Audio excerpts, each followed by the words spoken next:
Almost 3 weeks too late, this as reports of rashes and slimy water in creeks continue. Does any of this look like progress to you? Joining me now to discuss is Newsmax contributor and former New York Lieutenant Governor Betsy McCaughey. Welcome, Betsy. Thank you, Lydia. Glad to be with you tonight. And the tragedy goes on in East Palestine. These folks have waited over 2 weeks for help. It shows that Biden's policy, migrants first, Americans last, is on full display there. How are you liking Joe Biden's version of progress in America? Maybe it took a Mayor Pete 20 days to get there because maybe he went on bike. You know, he's cycling. It's anything but progress. It's anything but progress. Take FEMA, for example, the Federal Emergency Management Agency. This is the agency that is supposed to be on the spot immediately when there's a disaster anywhere in America. And yet, what happened? FEMA, for 2 weeks, refused to go to East Palestine, refused to declare a disaster there, although clearly it was. And instead, what is FEMA doing?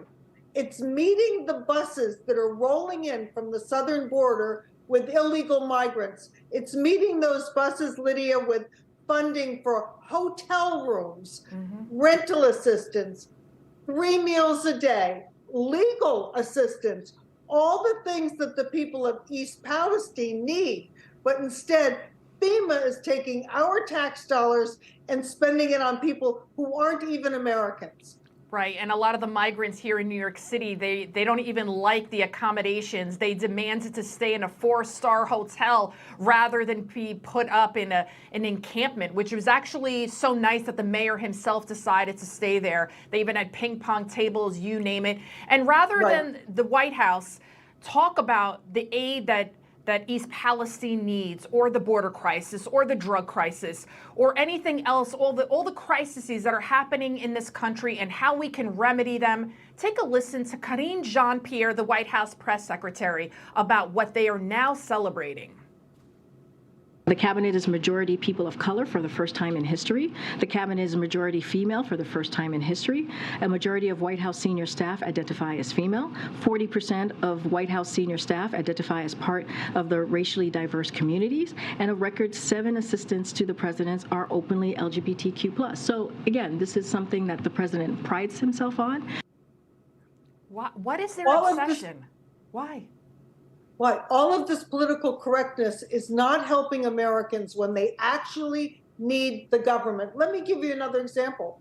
The people in East Palestine are very worried for themselves and for their children because burning vinyl chloride is highly toxic. It's carcinogenic. We know it causes liver cancer. It probably also causes brain cancer and lung cancer.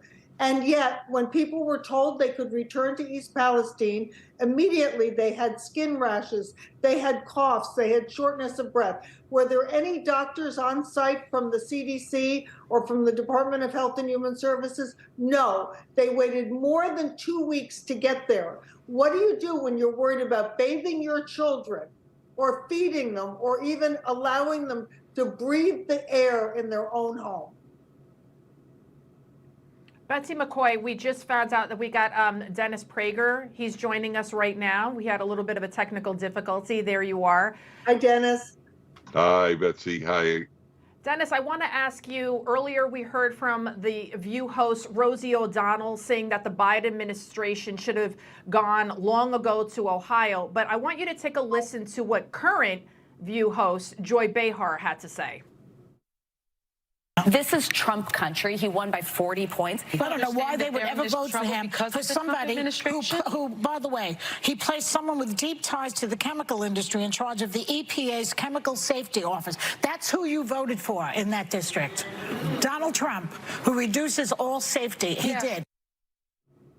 So it's almost like Joy Behar is saying that these people got what they deserve because they voted for Trump. Is that why the Biden administration took 20 days to go there? I mean, Pete Buttigieg, Biden still hasn't gone there. Dennis, what do you think?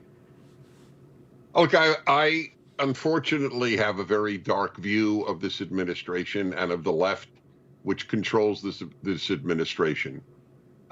if it does not work out for climate change or for DEI, diversity, equity, inclusion, they have no interest. The interest of this administration is to suppress and control as much as possible. There is no benefit to them in solving the problem in the city, in this little town of East Palestine in Ohio. It's really as simple as that. It is of no interest to them. The welfare of the American people is not an issue. If it was, we would not have millions of people coming through the border.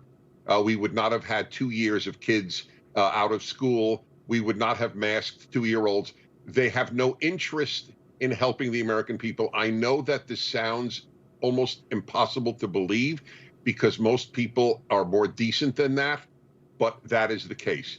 The left in any country. Let me support what Dennis has just said, because the people of East Palestine, whether they're Republicans or Democrats, this is a town of working class people, 98% white. Right, and the median income is about $45,000.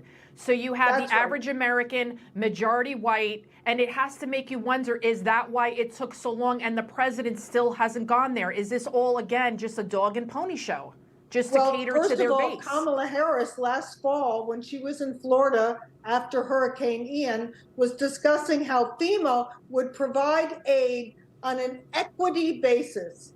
Equity, not equality. Equity, meaning, she said, people of color and people of low economic circumstances would get more.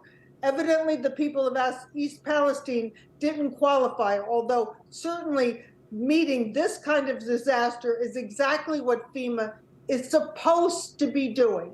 But it didn't. It didn't. It made them wait over 2 weeks and still has refused to declare the kind of disaster that would entitle them to the aid they really need. And all I can say is, as bad as the stench of vinyl chloride is, the stench of Joe Biden's disdain for regular Americans is even worse. Betsy McCaughey, Dennis Prager, thank you both so much. God willing, the Biden administration will stop looking at everybody as black and white and just look at America red, white, and blue. Thank you both.